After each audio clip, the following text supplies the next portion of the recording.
If you're looking to start or scale your personal brand in 2025, then you clicked on the right video because I'm about to drop some unfiltered truth about building your personal brand in the new era and all the challenges, mistakes, lessons I've learned from building my personal brand for the last 5 or 6 years. If you're new here, my name is Jordan. People call me J-Moss, and I've been in the space for the last 6-7 years posting content. I've generated over 160 million views with short form content with my face on it. I have grown a following over 250K collectively across Instagram and TikTok, and I built a 6-figure business twice. And the very first thing I wanted to address and give you guys some clarity on is, do you need a personal brand? Because you'll see so many creators out there, gurus, whatever you want to call them, saying you have to start a personal brand if you want to survive in 2025, if you want to make a lot of money, if you want to grow your business. And I disagree to an extent because you don't need a personal brand. And furthermore, if you come to me and say, hey, J-Moss, I'm mildly interested in starting my personal brand. People have told me I need to do it, but I don't have the time. I probably won't see an ROI straight away. And I don't really want to put myself out there. Well, it's like, if you're going to get into the space and half-ass it, you're going to get half-assed results. So I wouldn't even start. I just keep doing what you're doing until you can actually dedicate enough time to start your personal brand properly. Because this is something you do have to show up consistently for, and you do have to put effort in to see the ROI that you expect. Do you need a personal brand? No, you don't need a personal brand.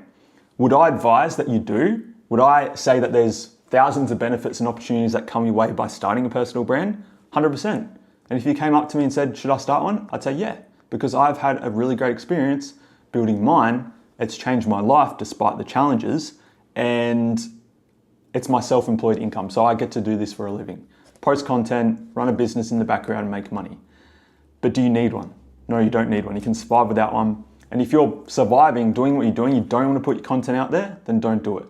But if you're ready to go all in, 100%, start creating content. You know, it's going to expand your business. It's going to give you thousands of opportunities, not only in terms of income, but growing your network, meeting people, you know, all different things that can happen by starting your personal brand.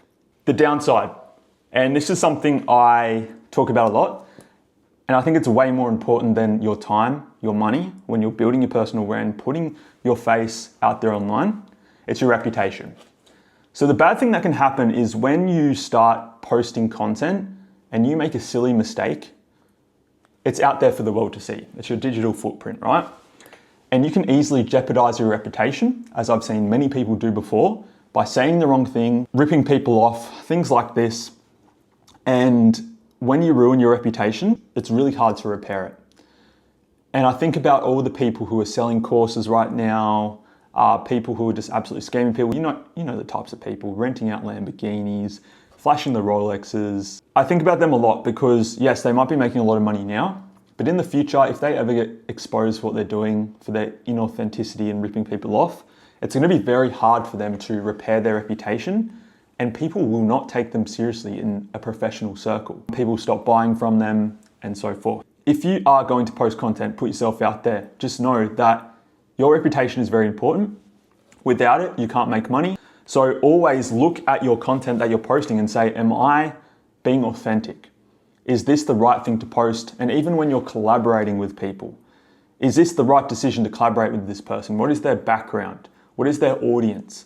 Could they say something or do something in the future, or have they done something in the past that could jeopardize the way my audience looks at me? And this is something I take very seriously, to the point where I've had people working for me and they've accidentally posted something on my behalf that was incorrect or inaccurate, and I've fired them straight away because I can't risk having someone on the team who hasn't done their research, who is willing to make sloppy mistakes that could jeopardize my reputation. Now, going viral, is this good or bad? Because I see a lot of people say going viral is bad online and you shouldn't aim to go viral. And other people saying it's good. It's the best thing that can possibly happen to your Instagram account or TikTok account, etc. Now, my answer lies somewhere in the middle. I think that going viral is a great thing.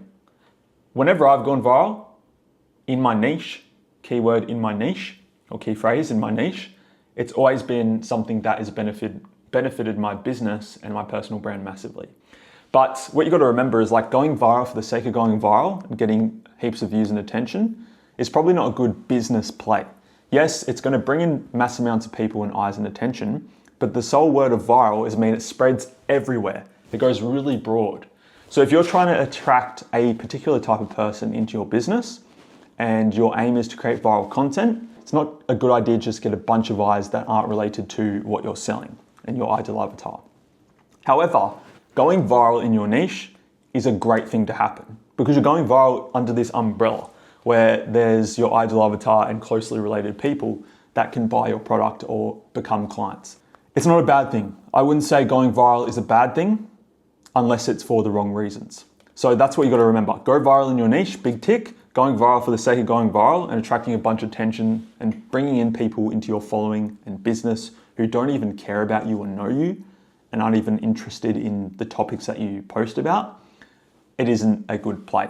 And this is when you see influencers with massive followings and they try to promote something and people just get angry at them because they've built up a big following of general people who just see them as entertainment or see them as funny, good looking, etc. You want an audience of true fans. You want an audience of people who know, like, and trust you and really relate to the content you're posting. So there's this spectrum that I don't think anyone really talks about this online, other personal brand coaches or people in my space. It's something I've sort of just learned and developed myself. But if you think about this spectrum, on one end you have authority, and on the other end you have authenticity. Now, if you want to build trust, let's just say trust is in the middle, you need to have a good amount of authority and a good amount of authenticity. Because with heaps of authority, people see you as an authority, they see you as valuable, they see you as an expert, and they know you have expertise that you can give them. And then with authenticity, they like you, they relate to you, they see themselves in you. But if you have too much authority and not enough authenticity, then people might see you as valuable. They might see you as an expert in the field, but do they like you enough to buy from you and actually trust you deep enough? Probably not. And on the other end of the spectrum, if you have so much authenticity and not enough authority, then people see you as a friend. They see you as someone they can hit up for some free advice, and they won't actually have an intention to buy from you. And I've been on both ends of this spectrum. At the start of the year, I was posting a lot of value content, and I'd gained millions and millions of views and thousands of followers. And I noticed something. They all wanted free value from me. They all wanted to pick my brain. The general advice I was getting from bad closers was that, hey, I see you as an expert, man, but I also like this guy way more because I liked his story. And I think I'm going to go with him. And this hurt because I have a great story, and in the past I've shared my story, and I've also been in a spot where I've built up so much authenticity that too many people saw me as their mate, saw me as a friend rather than someone they'd actually buy from to get my expertise and knowledge. So what I'm saying is you have to have a fine balance of posting content that positions you as an authority in the space, in your niche, and then content where it's storytelling and relating to your ideal avatar. I want to dive into content strategy. The only two elements or two different styles of content you should post, whether it's on YouTube, Instagram, TikTok, Facebook, etc. This has always worked for me and it still works. So value-based content and storytelling-based content. And it's like that yin and yang of what I was talking about before, the authority and the authenticity. You want to get both across in your content to build that trust, to build true fans and buyers. So one can't exist properly without the other. Now, value-based content is how-tos, step-by-steps, breakdowns, stuff that you send lead magnets out to people for. You're helping people bridge a gap between point A and point B. Storytelling content is more your personal lessons, the challenges you've been through, the relatability factor, showing parts of your life in your content. So this could be lifestyle, a storytelling reel where you're saying, look, I effed up, I made this mistake, and this is what you can learn from me. So it's not how to step by step, it can be in some elements, but it's more just straight you storytelling and relating to your ideal avatar in your niche. One day I'm posting value-based content for leads. The other day I am posting story-based content for cultivating true fans. Now, value-based content in the algorithm works much better because people are selfish. They want things, they want the knowledge to excel in their own personal brand or whatever niche you're in. It doesn't do as well with views, but the quality of people watching, if people watch that whole video, they're going to know so much more about you. And this is where that authenticity comes in. They feel your authenticity, they like you so much more. So that is the content strategy I personally use for everything, even YouTube. Now, the last thing I want to finish this video off with is series. Now, this is something I've been noticing is a massive trend and a lot of creators are benefiting from in 2025.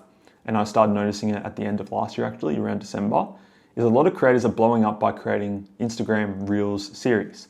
So day one, lesson one, etc., etc. Because the thing is here that you can combine value, you can combine storytelling. The whole premise of a good series is you're either helping your ideal avatar go from point A to point B by giving them step-by-step, day-by-day knowledge, or you're documenting your journey doing something. So it could be you're going through challenges and you're documenting the journey of, getting 10K a month or becoming the leanest you've ever been, building a lot of muscle, etc. Because the people watching that, they see themselves in you. They haven't done that thing yet, but you're documenting the journey from day one, so they want to invest in you with their time to see how it works out for you, especially if there's stakes involved. With value-based series, it's like the person's giving me free knowledge, I'm coming along for the journey, and each day I'm getting more and more value. So the biggest thing here is that series can compound.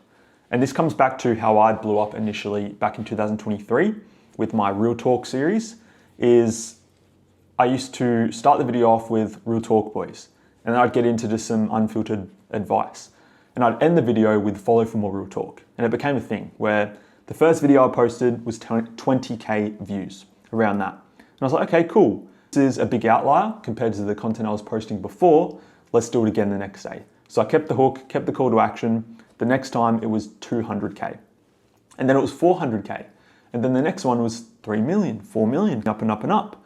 And at one point I gained 30K followers in 1 week from this series because I would say follow for more Real Talk. And therein, each episode I posted just compounded, right? With more views, more followers. And this is what really took me from working a 9-to-5 sales job at a telecommunications company to getting my first 9K month in revenue, I think less than 2 months later, and being able to go all in, quit my job. I rang up my boss and I said, I quit. I'm going all in on my business. It's working out really well for me. Adios. And I never looked back. The point is, a series can absolutely become the catalyst for your breakthrough on social media. And what I'm doing now with my clients and people in my community is I'm helping them develop their signature storytelling series in a way that not only grabs attention, but builds those true fans that actually want to buy from you. So if you're interested in learning more about me helping you one-on-one build your first viral Instagram series, then there's going to be more details about that in the description and how you can apply to work with me one-on-one. Very simple process, and just so you know, we have offers for multiple different budgets. So if the investment is holding you back, you've never invested into a coach or someone to help you with your social media before, you're a bit hesitant, that's okay. We have multiple different levels. However, if you feel like you want to give building your own series a crack yourself before you jump into getting a coach or a mentor or anything like that, totally understand. And we do have an option there as well, a little do-it-yourself program put together, the 5 steps you can take to build your viral series. Link for that will be in the description if you want to check it out. But yeah, I hope you guys got some value out of this. And at the end of the day, I had no script, I had a few notes. I just wanted to give some unfiltered advice about starting, scaling your personal brand, what's working for me right now, what's working for other people, and some misconceptions I kind of brought up and addressed in the space. Make sure you subscribe because I'm going to be putting out more content like this. And if you did like this style of video, let me know. I want some feedback on it. Did you find it boring? Did you actually like this? Kind of sit down and talk? Or do you want something more structured and a bit shorter? Let me know. Cheers.